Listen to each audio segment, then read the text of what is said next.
Hello, welcome to Biology, the science study of life. Shared primitive and shared derived characters. After systematists have separated homologous from analogous similarities, they must sort through the homologous or to distinguish between shared primitive and shared derived characters. Character here refers to any feature that a particular taxon possesses. The characters that are relevant to phylogeny, of course, are the homologous ones. For example, all mammals share the homologous character of a backbone. However, the presence of a backbone does not distinguish mammals from other vertebrates because non-mammalian vertebrates such as fishes and reptiles also have backbones. The backbone is a homologous structure that predates the branching of the mammalian clade from the other vertebrates. It is a shared primitive character, a character that is shared beyond the taxon we are trying to define. In contrast, here, a character shared by all mammals but not found in non-mammalian vertebrates. It is a shared derived character, an evolutionary novelty unique to a particular clade. In this case, the mammalian clade. Note that the backbone can also qualify as a shared derived character, but only a deeper branch point that distinguishes all vertebrates from other animals. Among vertebrates, the backbone is considered a shared primitive character because it was present in the ancestor common to all vertebrates. Autogroups. Systematists use autogroup comparison to differentiate between shared derived characters and shared primitive characters. To demonstrate this method, let's arrange 5 vertebrates: leopard, turtle, salamander, tuna, and lamprey, jawless aquatic vertebrates, into a cladogram.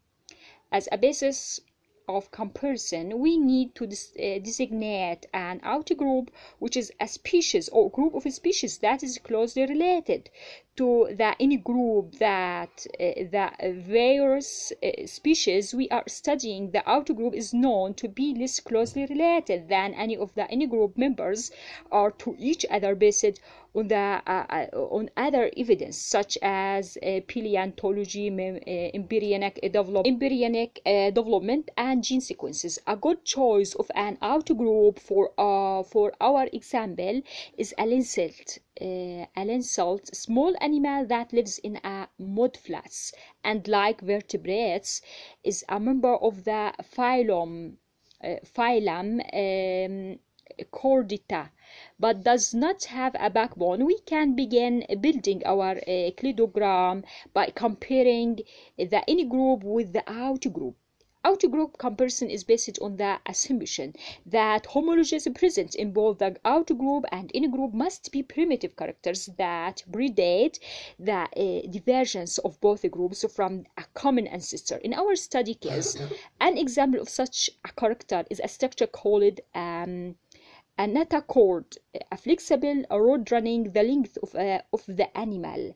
Lancelets have notochords throughout their lives, but in vertebrates, the notochord is present only in embryos and is replaced later in development by the backbone. The species making up the any group display a mixture of shared primitive and shared derived characters.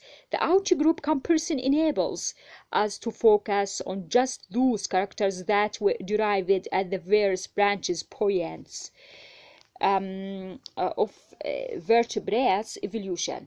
Notice this figure tabulates examples of these characters. Note that all the vertebrates in the any group have backbones.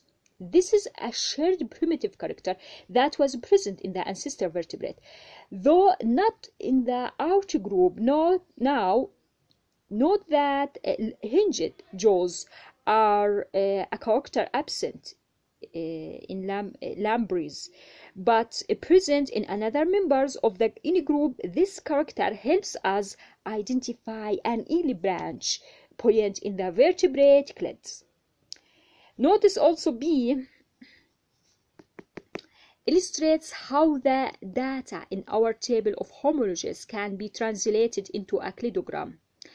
Note that the cladogram in this figure is not a phylogenetic tree. We may suspect that it is an evolutionary story, but to convert it to a phylogenetic tree, we would need more information, for example, from fossils, which can indicate when and in which groups the characters first appeared.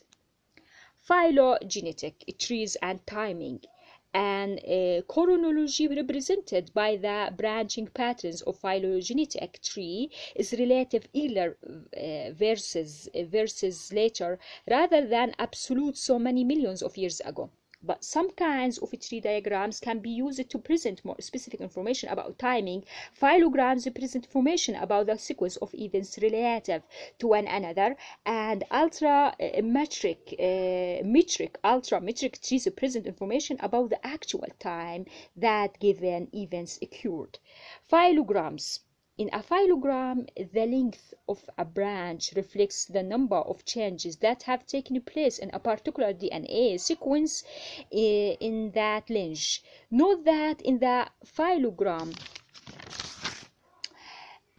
this figure, the total length of the vertical lines from the base of the tree to the mouth is less than that of the line leading to the outgroup species, the fruit fly Drosophila. This implies that more genetic changes have occurred in the Drosophila lineage than in the bird and mammal lineage since they diverged.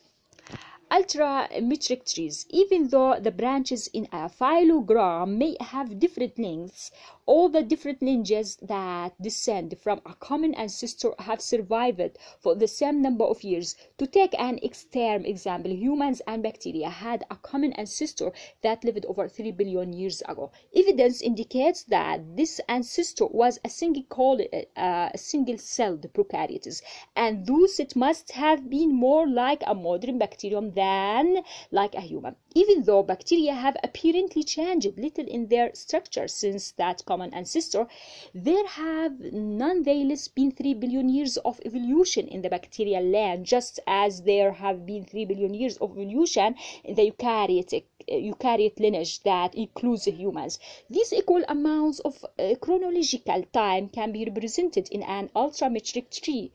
In an ultrametric tree, the branching pattern is the same as in a phylogram, but all the branches can be traced from the common ancestor to the present are of equal length, while ultrametric trees do not contain the information about difference in evolutionary rate that can be found in a phylogram.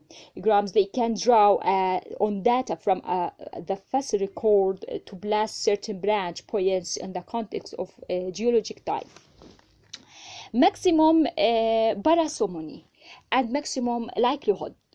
As available data about DNA sequences increase and it becomes possible to link more and more species, the difficulty of building the phylogenetic tree and best describes evolutionary history also grows. What if you are analyzing data for 50 species? There are 3 by 10 to the power 76 different ways to arrange 50 species into a tree. And which tree in this huge forest reflect the true phylogeny?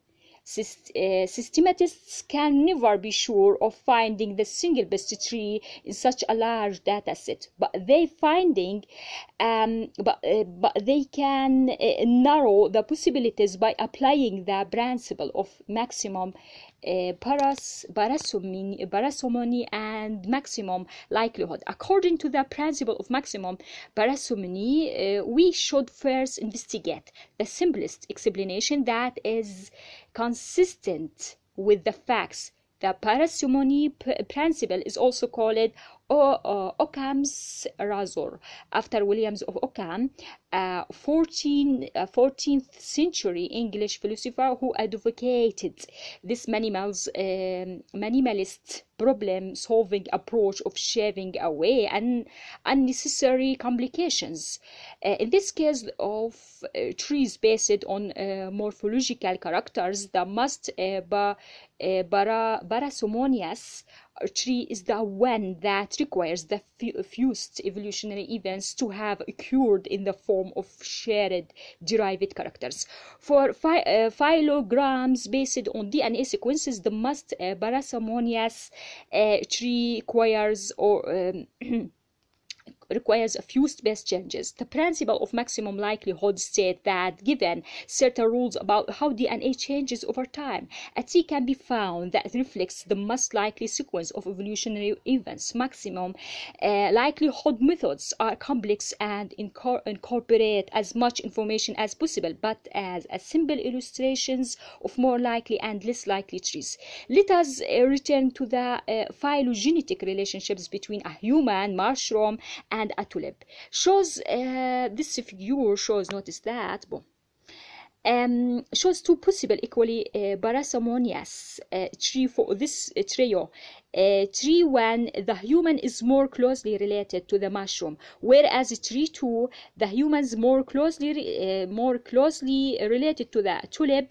Tree 1 is more likely if we assume that DNA changes have occurred at equal rates along all the branches of the tree from the common ancestor. Tree 2 is also possible, but it requires assuming that the rate of evolution slowed greatly in the mushroom clade and sped up greatly in the tulip clade. This assuming that equal rates are more common than unequal rates. Tree 1 is more likely.